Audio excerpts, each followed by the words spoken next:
Very good morning, students. Today we are going to explain the equation of motion by velocity time graph. Okay, velocity time graph से आपको equation of motion clear करनी है. ये आप 9th में भी पढ़ चुके हैं, तो हम थोड़ा रिपीट करेंगे. आई थिंक सभी को आता भी होगा, बट रिपीट कर लेते हैं इसको ताकि आपके नोट्स भी बन जाए. तो फर्स्ट जो इक्वेशन ऑफ मोशन लिखने से पहले मैं एक लाइन या दो लाइनें जो लिखूंगा वो तीनों इक्वेशन ऑफ मोशन के लिए आपने लिखनी है. क्लियर? तो पहले हम लिखते हैं कंसीडर, ध्यान दीजिएगा, कंसीडर एन ऑब्जेक्ट मूविंग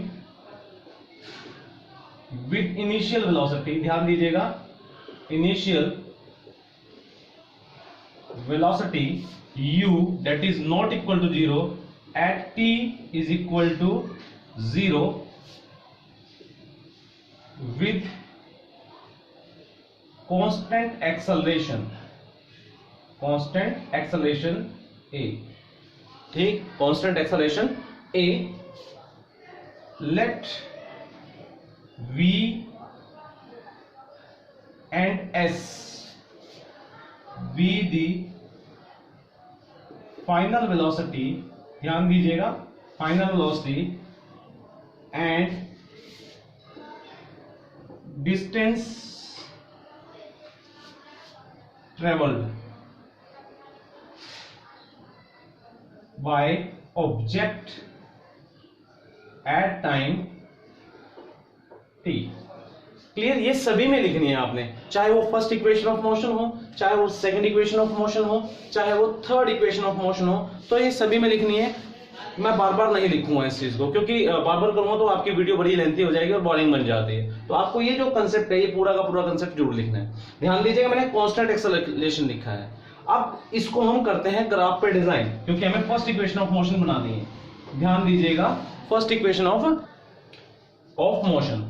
तो फर्स्ट आपका आता है v is equal to u plus a t. This is the first equation of motion. Graph design करते हैं, समझिएगा. ये हमने ले लिया वेलोसिटी टाइम ग्राफ, क्योंकि वेलोसिटी टाइम ग्राफ से हमें एक्सप्लेन करना है. आप अपना स्केल की हेल्प जरूर लें, क्योंकि हम जो बना रहे हैं वो रफली बना रहे हैं, पर आपको जरूर सीखना है, क्योंकि स्केल हम यूज नहीं कर रहे बोर्ड पे. आपके पास स्केल है तो ध्यान दीजिएगा इसकी तरफ. ये आपका टाइम एक्सिस है, जिसको हम बोलते हैं इंडिपेंडेंट एक्सिस. ये डिपेंडेंट एक्सिस है. यहाँ पर क्या है, हमारी वेलोसिटी है. ध्यान दीजिएगा, आपने स्टार्टिंग में क्या लिया, u not equal to 0, constant acceleration, और हमने क्या बोला, u नॉट इक्वल टू 0. मतलब स्टार्टिंग में जब भी आपने किसी चीज को देखा, किसी ऑब्जेक्ट को देखा, मे बी वो गाड़ी हो, मे बी मोटरसाइकिल हो, वो चलती हुई नजर आई आपको जब वेरी फर्स्ट टाइम देखा. Very first time t is equal to 0 पे जब देखा, तो वेलोसिटी 0, अगर 0 होती है यहां से स्टार्ट होता ग्राफ. अब 0 नहीं है तो मान लीजिए ग्राफ यहां से स्टार्ट होता है. ये u ले लिया आपने. अब हमने उसके साथ ही लिखा था कांस्टेंट एक्सेलरेशन. कांस्टेंट एक्सेलरेशन का मतलब क्या है कि कांस्टेंट एक्सेलरेशन में आपका ग्राफ कैसा आएगा, a straight line inclined to time axis. Straight line inclined to time axis, यानी वो ऐसे चलेगा. क्लियर हो रही है बात? ऐसे चलेगा. Are you getting? अब हमने कहा कि मान लीजिए ये टाइम तो आपका 0 है. कुछ टाइम बाद, मान लीजिए 1 second, 2 second, 4 second, may be 10 second, उस 10 सेकंड को, 5 सेकंड को, जो भी आप एज्यूम करना चाहते हैं, उसको हम क्या मानते हैं, t. तो मान लीजिए आपका t टाइम है. This is the T time. Visible होगा आप सभी को बोर्ड पे. अगर विजिबल ना हो तो पिक्सल बढ़ा के जरूर देखिएगा, फुल स्क्रीन पे देखिएगा. कई कंप्लेंट्स आती हैं कि वीडियो क्लियर नहीं है. बेसिकली क्या है कि क्लियर तो है video, but you are not selecting the pixel. तो पिक्सल जरूर सिलेक्ट कीजिएगा, फुल स्क्रीन पे देखने की कोशिश कीजिएगा, तो ऑटोमेटिकली क्लियर होगा. मोबाइल पे क्लियर नहीं होता और आंखें भी डैमेज होती हैं, तो आप स्क्रीन का उपयोग करें देखते टाइम. तो हमारे पास ये टी है. इस टाइम पे मान लीजिए टी पॉइंट आपका ये वाला. इस पॉइंट पे आपकी जो वेलोसिटी है, देखो पॉइंट कैसे लेते हैं, मान लो कोई भी पॉइंट ले लिया आपने, और उस पॉइंट पे मान लीजिए 10 सेकंड है, तो 10 सेकंड मैंने यहाँ पर नोट कर लिया. ठीक, अब मैं क्या करूंगा, यहाँ पर प्लस सिंबल बनाऊंगा. ये प्लस बना लिया. ये देखिए डॉटेड लाइन, ये परपेंडिकुलर, यानी ये टी टाइम हो गया आपका. सिमिलरली हॉरिजॉन्टल लाइन है तो परपेंडिकुलर आपका यहाँ पर भी जाएगा. ये वेलोसिटी होगी आपकी भी. Are you getting? अब ध्यान से देखिए, यहां से भी एक परपेंडिकुलर लेंगे हम, ये वाला परपेंडिकुलर. क्लियर? अब हम नेम दे देते हैं. O इसको दे दिया A, इसको दे दिया B, इसको दे दिया C, इसको दे दिया D. क्लियर है? क्लियर है ये आप सभी को? अब आपको नोट करना है by using slope. By using slope. Using slope किसका? Of velocity time graph. Of velocity time graph. आपको याद होगा कि स्लोप वेलोसिटी टाइम ग्राफ का क्या देता था, एक्सेलरेशन। क्लियर। तो एक्सेलरेशन जो है हमारा, एक्सेलरेशन किसके बराबर आता है आपका, change in velocity divide by time taken. अब देखिए, आप अगर हम बात करें स्लोप की, क्योंकि स्लोप से ही आपका क्या निकलता है, एक्सेलरेशन निकलता है। तो स्लोप बेसिकली क्या होता है, this angle is called slope. Are you getting, this angle is called slope. तो स्लोप के निकालने के लिए हमें क्या चाहिए, बीसी चाहिए। तो मैंने लिख दिया BC divide by perpendicular, that is equal to AC. Clear. अब फिर मैं इसको लिख सकता हूं, बीसी किसके बराबर होगा, ध्यान दीजिएगा, बीडी माइनस सीडी। एसी किसके बराबर होगा, तो ध्यान दीजिए किसके बराबर होगा, ओडी के बराबर होगा। अब बीडी को अगर देखें तो ये बीडी है आपका, बीडी किसके बराबर हो जाएगा, इस पॉइंट के बराबर होगा। मान लीजिए इसको पॉइंट हम दे देते हैं ई, तो ओ ई के बराबर हो जाएगा। ये मैं यहां पर लिख रहा हूं इसके नीचे, ओ ई माइनस सीडी। सीडी किसके बराबर हो जाएगा, ओ ए के बराबर हो जाएगा, डिवाइड बाय ओडी। ओडी मैंने ऐसे लिख दिया, तो किसके बराबर आएगा, ओ ई किसके बराबर है, वी। ओ ए किसके बराबर है, u. This is equal to t. तो यहां किसके बराबर आया, ए के बराबर। तो इसका मतलब ए किसके बराबर आया आपका, v minus u divide by t. This implies v minus u is equal to a and this also implies v is equal to u plus 80। Clear, v is equal to u plus 80। This is your first equation of motion. But ध्यान दीजिएगा, एक word फिर repeat करता हूं, किस चीज में, constant acceleration होना चाहिए, और वेलोसिटी टाइम ग्राफ में हम इसको एक्सप्लेन कर रहे हैं। This is the graphical method with the help of which we are going to explain the velocity of equation of motion. That is the first equation of motion. Note down कीजिए इसको। Second equation of motion है आपकी s is equal to ut plus half a t square. Clear, s is equal to ut plus half a t square. और इससे पहले हम chapter में ये भी पढ़ चुके हैं कि वेलोसिटी टाइम ग्राफ में अगर एरिया फाइंड आउट कर ले तो डिस्टेंस या डिस्प्लेसमेंट होता है। तो उसी चीज का यूज करते हुए मैं लिख रहा हूं यहां पर कि एरिया क्या देता है, आपको पता है कि area under velocity time graph, under velocity time graph क्या देगा आपको, क्या देगा, एस का मतलब क्या है आपका, यहां पर डिस्टेंस है या फिर डिस्प्लेसमेंट है। क्लियर।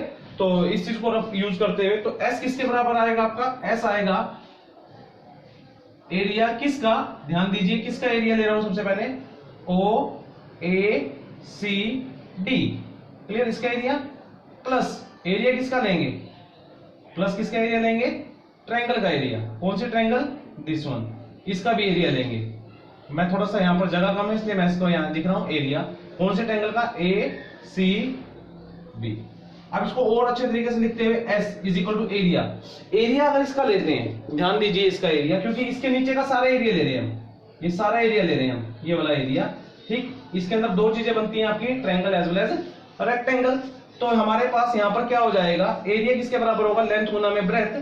तो लेंथ कितना आएगा हमारे पास, ओ ए गुना में ब्रेथ ओ डी, प्लस आपकी क्या है, राइट एंगल ट्रायंगल है, इनटू में base into height, 1/2 into base. Base क्या है इसका, AC इनटू में हाइट, हाइट क्या है इसकी, BC।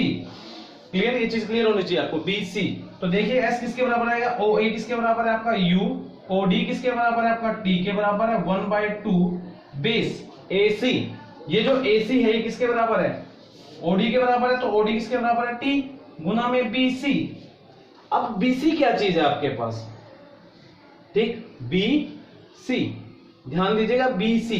आपको याद होना चाहिए, अभी पिछले आर्टिकल में हमने क्या किया, AB is equal to BC by क्या था आपका, OD। तो यहां से BC किसके बराबर आ जाएगा, A गुना में OD, that is equal to AT।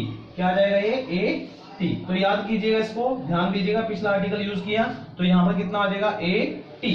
तो यहां पर हमारे पास कितना आएगा, S is equal to UT plus 1/2 t की पावर 1, t की पावर 1। बेस सेम हो तो पावर क्या होती है आपकी, ऐड हो जाती हैं। तो यहां से हमारे पास कितना आएगा, AT स्क्वायर। तो this is the second equation of motion by the velocity time graph. तो ध्यान दीजिएगा, ग्राफिकल मेथड है, पेपर में पूछ लिया जाता है कि कौन से मेथड से सोल्व करना है। अगर वो देता है कि ग्राफिकल मेथड से सोल्व करना है तो डेफिनेटली आपको ये करना पड़ेगा।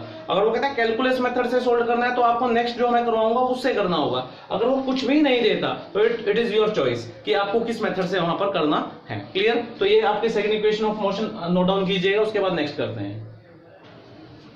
नेक्स्ट आपका आता है इक्वेशन ऑफ मोशन में थर्ड जो है हमारी, v square minus u square is equal to twice of acceleration into में आपका क्या है साथ में s है। s का मतलब डिस्प्लेसमेंट या फिर डिस्टेंस है।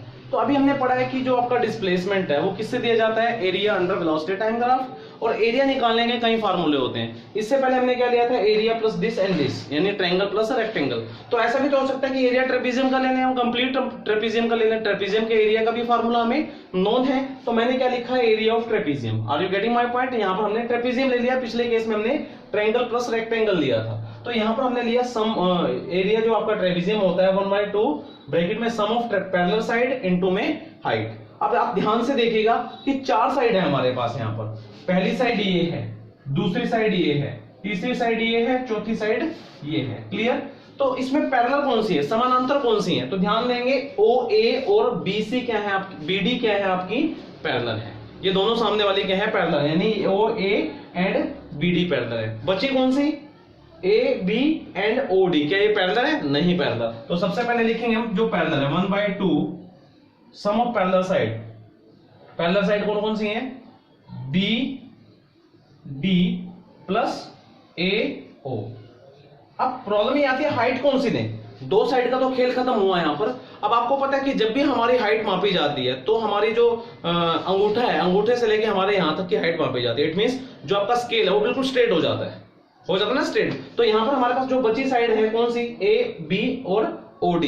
सीधी कौन सी है, ये तो तिरछी है, जैसे सीढ़ी लगा देते हैं घरों में। तो ऐसे तो कभी भी हम स्केल नहीं लगाते किसी की हाइट मापने के लिए, नहीं लगाते ना। तो कहां से लगाते हैं, सीधे लगाते हैं। तो इसका मतलब OD क्या है यहाँ पर, हाइट है। OD क्या है यहाँ पर, हाइट है। तो हम इसको सोल्व करते हैं 1/2। अगर आप देखें BD किसके बराबर है, आपकी OE के बराबर है। तो ये कितनी आ जाएगी, V।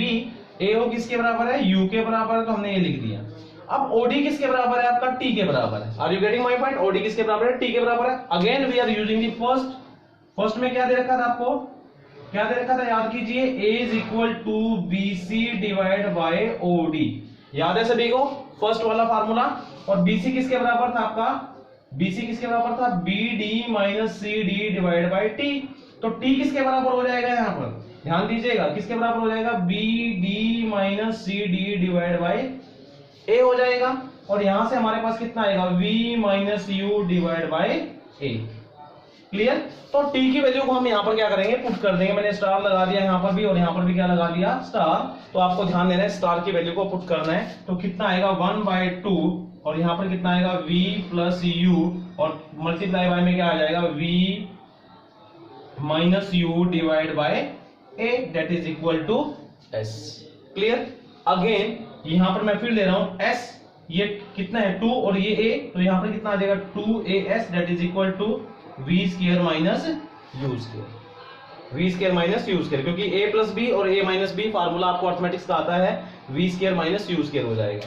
अब यहां से क्या इंप्लाइज हो जाता है, यहां से इंप्लाइज हो जाता है V square minus U square is equal to 2AS। Are you getting? V square minus U square is equal to 2AS। ये आपकी थर्ड इक्वेशन ऑफ मोशन यहां पर फिनिश होती है। ठीक है, नोट डाउन कीजिए इसको।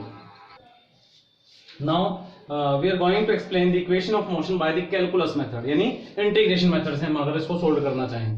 तो इसमें हमने लिखा consider an object moving with initial velocity that is u and at time t is equal to 0 under constant acceleration. ये भी किस में आएगा आपका, कांस्टेंट एक्सेलरेशन। यानी अब तक जो भी हम पढ़ रहे हैं स्ट्रेट लाइन मोशन पढ़ रहे हैं, जिसके अंदर हम कांस्टेंट एक्सेलरेशन को लेके चल रहे हैं। तो हमने मान लिया कि late v be the velocity at time t। अगर हम कम टाइम की बात करें, कम टाइम में अगर आप कहें कि कितना चेंज आया वेलोसिटी में, फॉर एग्जांपल हमने मान लिया कि वेलोसिटी हमारी 3 थी और बहुत कम टाइम में, मान लीजिए 1 सेकंड से भी कम टाइम है, तो हमने कहा कि वेलोसिटी कितनी बढ़ी या कितनी घटी। तो अगर हम करते हैं बढ़ने की बात, तो हमने मान लिया 3.001, तो चेंज कितना आया, बहुत कम आया। और कम चेंज को हम फिजिक्स में या मैथमेटिक्स में d लगा देते हैं उसके आगे, तो इसको बोलते हैं स्मॉल चेंज। तो हमने मान लिया let dv be the small change in velocity. Clear, dv भी क्या आपका small change in velocity in time. कौन सा टाइम दिया, टाइम भी फिर क्या होगा आपका बहुत ही कम होगा। क्लियर, तो एक्सेलरेशन क्या होता है आपका, आपको याद होगा एक्सेलरेशन किसके बराबर होता है, dv डिवाइड बाय dt, यानी small change in velocity divide by total time taken. तो यहां से हमारे पास क्या आएगा, dv इज इक्वल टू कितना आएगा, a dt। अब बात कर रहे हैं कि हम तो अब हमें स्मॉल चेंज हमने कैलकुलेट कर लिया। अब जब हम स्मॉल चेंज आ जाता है, क्लियर, स्मॉल चेंज जब आने के बाद अगर हमें बिग चेंज निकालना है तो डेफिनेटली इंटीग्रेशन के अंदर लिमिट ली जाती है। तो यहां पर हम जो लिमिट लेंगे वो 0 से v लेंगे, सॉरी u से v लेंगे, क्योंकि इनिशियल वेलोसिटी कितनी आपकी u है। थोड़ा बड़ा कर रहे हैं इसको ताकि आपको विजिबल हो, u, और ये क्या ले लिया आपने, v ले लिया। ऐसे टाइम कहां से कहां गया आपका, 0 से t गया। तो इसको dv का जो आंसर आएगा वो कितना आएगा आपका, v आएगा, और लिमिट क्या आएगी, u से v आएगी। एक क्या आपका यूनिफॉर्म है, यूनिफॉर्म का मतलब क्या होता है आपका कांस्टेंट, और इंटीग्रेशन के अंदर क्या रहेगा, कांस्टेंट चीजें जो है वो इंटीग्रेशन से बाहर आती हैं। यानी मैं इसको ऐसे लिख सकता हूं, इज इक्वल टू a 0 से t, और यहां पर कितना आएगा dt। तो यहां पर कितना आएगा a, और t की पावर यहां पर t तो है ही नहीं ना, dt है सिर्फ, तो dt का आंसर कितना आएगा, यहां पर t आएगा, और ये 0 से हमने t लिख दिया। क्लियर, आपको नोट डाउन करना है। अब हमारे पास यहां पर क्या आएगा, जो आपका ये वेरिएबल आया, इसमें ये आपकी फाइनल लिमिट यानी अपर लिमिट जिसको बोलते हैं, ये क्या आपकी है, लोअर लिमिट। तो lower minus sorry upper minus lower लिखेंगे, तो हमारे पास कितना हो जाएगा, v minus u that is equal to a। तो हमारा यहां पर कितना आएगा, a t minus 0, a t minus 0। मैं यहां पर सोल्व कर रहा हूं, आपको विजिबल होगा। अब हमारे पास यहां पर कितना आएगा, v माइनस u, तो मैंने लिख दिया v minus u that is equal to a t। Clear, तो यहां से कितना आएगा, v is equal to u plus a t। This is your first equation of motion. Note down करेंगे इसको, this is the first equation of motion. लेकिन ध्यान दीजिएगा कि इसके अंदर इंटीग्रेशन यूज हो रहा है। तो कह रहे थे कि अगर मान लीजिए इसको करना है तो इससे पहले आपको थोड़ा सा इंटीग्रेशन को ध्यान में देते हुए कोशिश कीजिएगा कि पहले आप इंटीग्रेशन को समझें। तो जो भी आपके लेक्चर है मैथमेटिक्स के, उसमें से कोशिश कीजिए कि इंटीग्रेशन का जो बेसिक कंसेप्ट है, डिफरेंशिएशन का जो बेसिक कंसेप्ट है, फिजिक्स करने से पहले उसका गो थ्रू होना बहुत जरूरी है। तो पहले वो क्लियर जरूर कीजिएगा। अब जो हमारा आता है second equation of motion, second equation of motion में चलते हैं हम, जो कि हमारी क्या है, पोजीशन, क्या है वो, पोजीशन या displacement time relation. Position time relation भी बोल सकते हैं इसको, डिस्प्लेसमेंट टाइम रिलेशन भी बोल सकते हैं, टाइम रिलेशन। अब आप ये देखिए कि अगर मान लीजिए सिंपल सा कंसेप्ट लेते हैं, मान लीजिए आपको करनाल से पानीपत जाना है, तो आप कहते हो कि सर 1 घंटा तो लगेगा। लेकिन अगर मैं कहूं कि आपको अपने घर से कुछ कदम की दूरी पे जाना, तो कितना का टाइम लगेगा, आप कहोगे कम। तो ध्यान दीजिएगा इस चीज की, समझिए पहले इसका बेसिक कंसेप्ट। मान लीजिए मैंने बोल दिया this is Karnal and this is Panipat, ठीक, और ये आपका मान लीजिए 45 किलोमीटर है, और इसमें आपको लगा 1 आवर। Clear, 1 our, 1 our. और मान लीजिए आपको यहां से यहां जाना है, तो क्या होगा, टाइम बहुत, मान लीजिए ये आपका कितना है, x है, तो ये यहां पर जो टाइम लगा आपका, वो टाइम क्या हो जाएगा, dt टाइम हो जाएगा, स्मॉल dt, कम टाइम हो जाएगा, कम टाइम को हम क्या लेते हैं, dt, और डिस्प्लेसमेंट आपकी x थी, तो यहां पर कितनी हो जाएगी, ये dx हो जाएगी। तो सेम यही मेथड हमें लेके चलना है। अगर हमें ये dx निकाल लिया तो डेफिनेटली अगर कोई कहे कि इतने टाइम में कितना कवर होगा, इतने टाइम में कितना कवर होगा, तो एक लिमिट लग जाएगी, उस लिमिट से हम क्या कर सकते हैं, फाइंड आउट कर सकते हैं टोटल डिस्प्लेसमेंट। तो इसी चीज को लेते हुए आगे बढ़ेंगे हम। हमने मान लिया कि जो dx है, dx क्या है, स्मॉल डिस्प्लेसमेंट है, स्मॉल डिस्प्लेसमेंट ड्यूरिंग टाइम, क्या ले लिया मैंने, ड्यूरिंग टाइम dt। तो अब हमारे पास क्या हो जाएगा, अगर आपको याद हो तो अगर हम बात करते थे वेलोसिटी की, तो एवरेज वेलोसिटी जो हम निकालते थे, एवरेज वेलोसिटी या इंस्टेंटेनियस वेलोसिटी की अगर हम बात करते थे, तो वो हमारी होती थी v is equal to dx by dt। ये कब ली जाती थी, याद कीजिए, जब टाइम इंटरवल क्या होता था आपका, लिमिट टू 0 होता था, नियरली इक्वल टू 0 होता था। तो हमारे पास यहां पर कितना आ जाएगा, dx is equal to v dt। इस v को ध्यान दीजिए, v का आंसर अभी हमने निकाला था प्रीवियस इक्वेशन ऑफ मोशन में, जो क्या था हमारा u प्लस at, और मैंने यहां पर लिख लिया dt। अब दोनों तरफ हमें क्या लेनी है, इंटीग्रेशन लेनी है। ध्यान दीजिएगा, दोनों तरफ क्या लेनी है, इंटीग्रेशन। तो मैंने दोनों तरफ क्या ले लिया, इंटीग्रेशन ले लिया।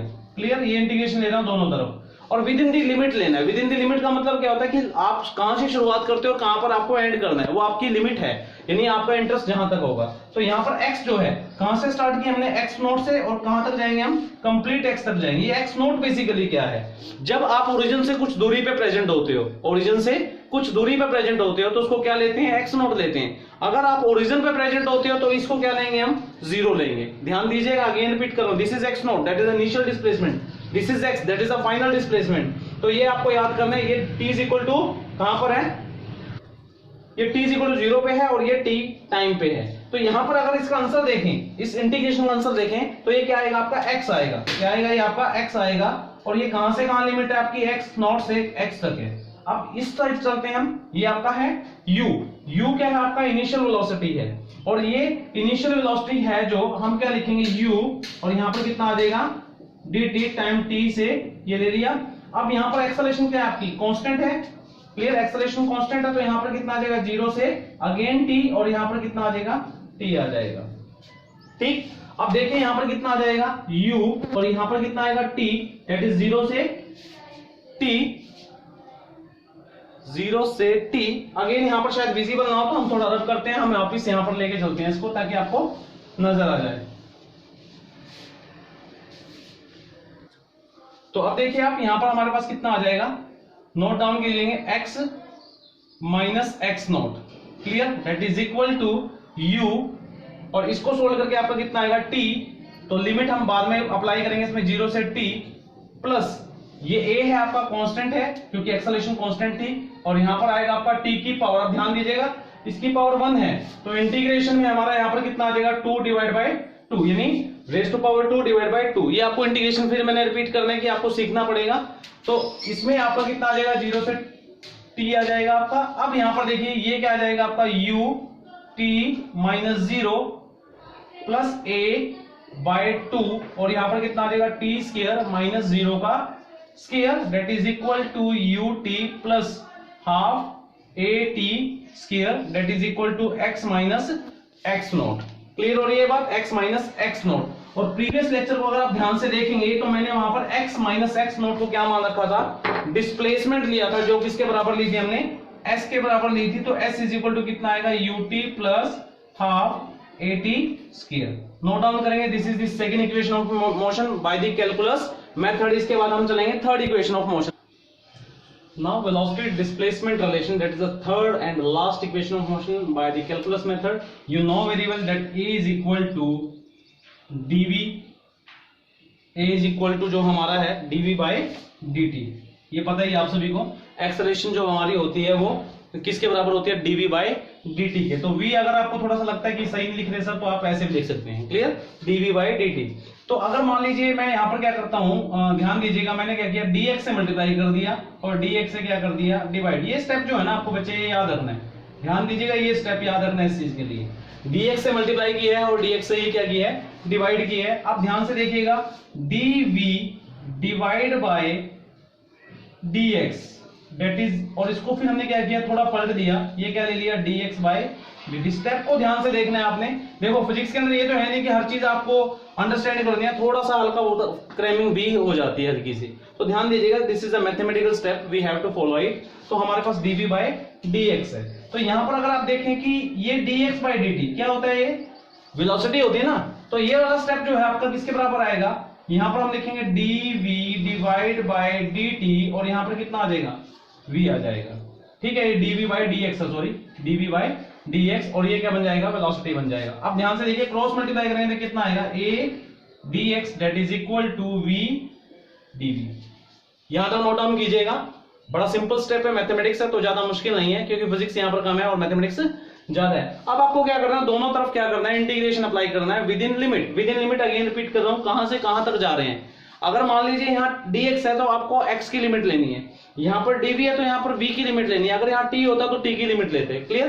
तो यहाँ पर हमने दोनों तरफ क्या किया, इंटीग्रेशन किया, देख लीजिए इंटीग्रेशन, और इसकी लिमिट क्या आएंगी, x नोट से यानी x तक चलेंगे, यानी इनिशियल टू फाइनल। सिमिलरली ये वेलोसिटी इनिशियल क्या थी, u, और यहाँ पर क्या थी, v थी। अब देखिए a क्या है आपका, कांस्टेंट है, तो कांस्टेंट है तो a बाहर आएगा। मैं अगेन रिपीट कर रहा हूँ, स्टेप बाय स्टेप चल रहा हूँ, dx और यहाँ पर x नोट, और ये कितना आएगा x, this is x naught. और यहाँ पर देखिए v, v आपका कांस्टेंट नहीं है, वेलोसिटी क्या हो रही है, चेंज हो रही है। पता ही आपको, पहले u थी फिर v हो जाएगी, बीच में कुछ होगी तो वेलोसिटी चेंज हो रही है। अगर वेलोसिटी चेंज हो रही है तो डेफिनेटली आपको क्या करना है, इसकी पावर कितनी है, 1 है। तो यहां पर हमारे पास कितना आ जाएगा, हम इसको सॉर्ट आउट करते हैं, अभी इकट्ठे ही करेंगे हम। अगेन मैं लिख रहा हूं u से v और यहां पर v की पावर 1 और ये dv ले लिया। क्लियर, यहां तक नोट डाउन कीजिए, उसके बाद ऊपर से करेंगे ताकि विजिबल हो।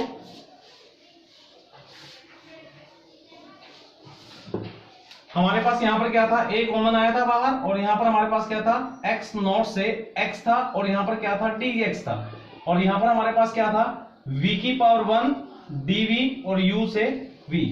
क्लियर, अब देखिए आप, ये dx इकट्ठा है, ये dv इकट्ठा है, तो यहां से हमारा जो आंसर आएगा वो आएगा a, यहां पर आएगा हमारे पास x और यहां पर आएगा x नॉट से x।